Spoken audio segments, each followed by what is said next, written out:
Hello everyone, मैं Priyanka Verma, publisher स्पर्धा प्रकाशन। आज के इस वीडियो में आपका बहुत बहुत स्वागत करती हूँ। जेपीएससी पीटी के एग्जाम्स खत्म हो गए हैं और मुझे पूरी उम्मीद है कि आप सब जेपीएससी मेंस की तैयारी में लग गए होंगे।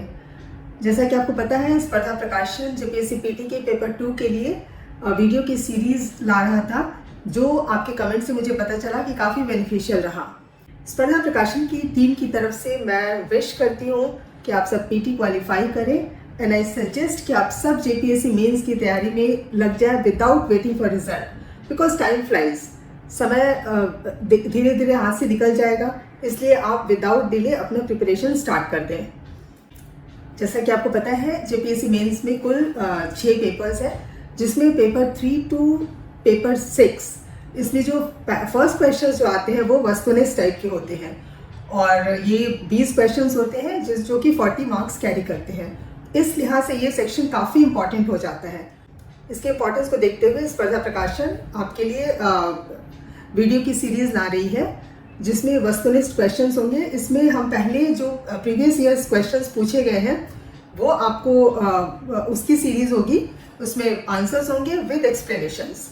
उसके बाद जो प्रोबेबल क्वेश्चंस होंगे उस पर भी हम वीडियो लेके आएंगे। और मुझे उम्मीद है कि जिस तरह से पीटी में ये वीडियो, स्पर्धा प्रकाशन का वीडियो आपके लिए बेनिफिशियल रहा, मुझे पूरी उम्मीद है कि स्पर्धा प्रकाशन का ये इनिशिएटिव जो है आपके लिए ज़रूर बेनिफिशियल होगा। तो चलिए स्टार्ट करते हैं।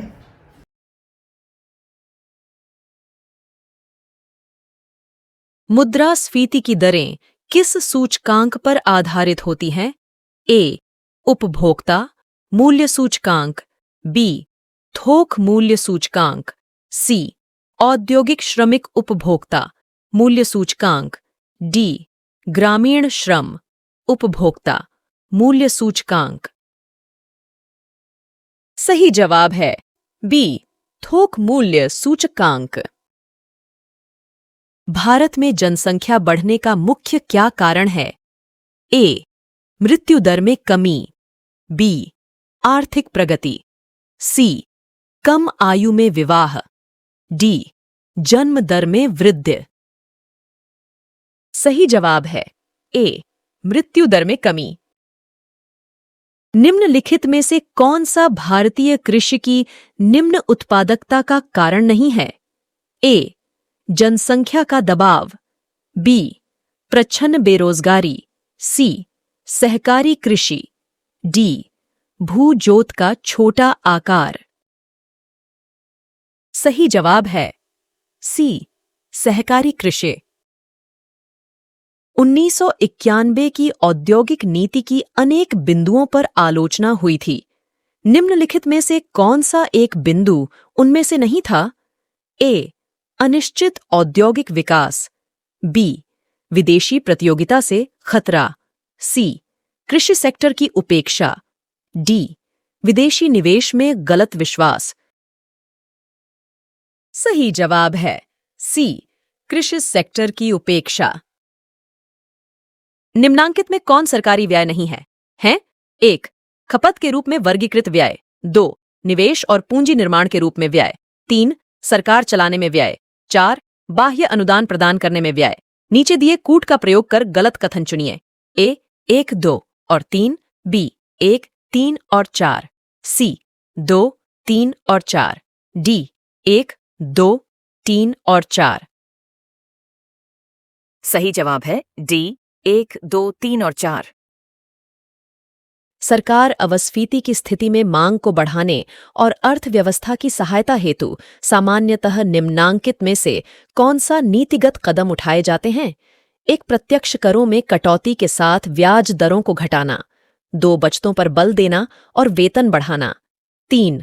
सरकारी व्यय को बढ़ाना, 4. राजकोषीय वृद्धि के प्रयासों को बढ़ावा देना। नीचे दिए कूट का प्रयोग कर सही उत्तर चुनिए। ए. 1 व 2, बी. 2 व 3, सी. 1 व 3, डी.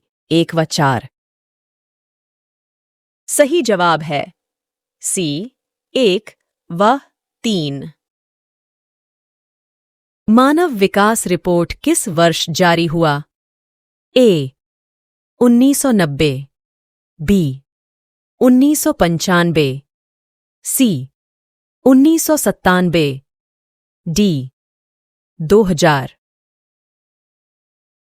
सही जवाब है ए 1990। विदेशी मुद्रा जिसमें त्वरित प्रवास की प्रवृत्ति होती है कहलाती है ए स्वर्ण मुद्रा, बी गर्म मुद्रा, सी सुलभ मुद्रा, डी दुर्लभ मुद्रा। सही जवाब है बी गर्म मुद्रा। सतत विकास का उद्देश्य है ए आर्थिक विकास को बढ़ावा देना, बी जीवन स्तर को ऊंचा उठाना, सी स्वच्छ पर्यावरण को सुनिश्चित करना, डी उपरोक्त सभी। सही जवाब है डी उपरोक्त सभी। प्रधानमंत्री जन धन योजना कब शुरू की गई? ए 2013, बी 2014, सी 2015, डी 2016। सही जवाब है बी 2014।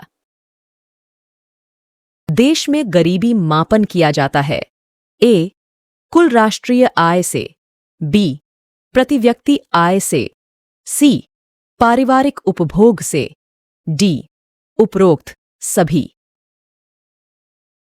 सही जवाब है डी उपरोक्त सभी। खाद्य सुरक्षा की चतुर्थ अवस्था में कौन सी वस्तुएं सुनिश्चित की गई हैं? ए मछली, बी दाल, सी फल, डी उपरोक्त सभी। सही जवाब है डी उपरोक्त सभी। 8वीं पंचवर्षीय योजना पूर्ववर्ती योजना से भिन्न है। इसका विशेष महत्वपूर्ण अंतर यह है कि ए इसमें पूर्ववर्ती योजनाओं की तुलना में काफी बड़ा परिव्यय निर्धारित है, बी इसमें कृषि और ग्रामीण विकास पर प्रमुख बल है, सी अधसंरचना विकास के लिए पर्याप्त बल दिया गया है, डी औद्योगिक अनुझापन समाप्त कर दिया गया है। सही जवाब है सी अधसंरचना विकास के लिए पर्याप्त बल दिया गया है। अशोक मेहता समिति ने निम्नलिखित की सिफारिश की। ए पंचायती राज की त्रिस्तरीय व्यवस्था, बी पंचायती राज की द्विस्तरीय व्यवस्था, सी पंचायती राज की एकल स्तरीय व्यवस्था, डी पंचायती राज की बहुस्तरीय व्यवस्था। सही जवाब है बी पंचायती राज की द्विस्तरीय व्यवस्था। आर्थिक क्षेत्र में एलपीजी किसे कहा जाता है?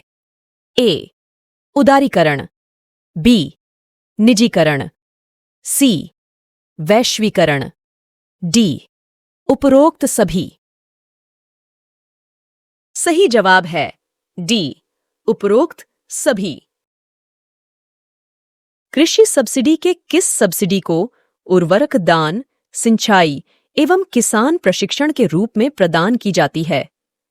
ए प्रत्यक्ष कृषि सब्सिडी, बी अप्रत्यक्ष कृषि सब्सिडी, सी निवेश कृषि सब्सिडी, डी इनमें से कोई नहीं।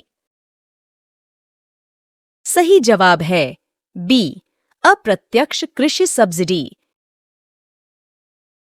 झारखंड की जनसंख्या का कितनी विशेषताएं हैं? ए 3, बी 4, सी 5, डी 6। सही जवाब है बी 4। राष्ट्रीय पोषण सप्ताह कब मनाया जाता है? ए 1 से 7 मार्च, बी 1 से 7 अप्रैल, सी 1 से 7 नवंबर, डी 1 से 7 जून। सही जवाब है सी 1 से 7 नवंबर। झारखंड में वन प्रबंधन का सर्वप्रथम प्रयास किसने किया? A habit, B Michael, C father Hoffman, D doctor Davidson. सही जवाब है ए हैबिट। एफडीआई को अधिक उदार बनाने के लिए कौन सा क्षेत्र लिया गया है? ए औद्योगिक क्षेत्र, बी रक्षा क्षेत्र, सी चिकित्सा क्षेत्र, डी इनमें से कोई नहीं। सही जवाब है बी रक्षा क्षेत्र।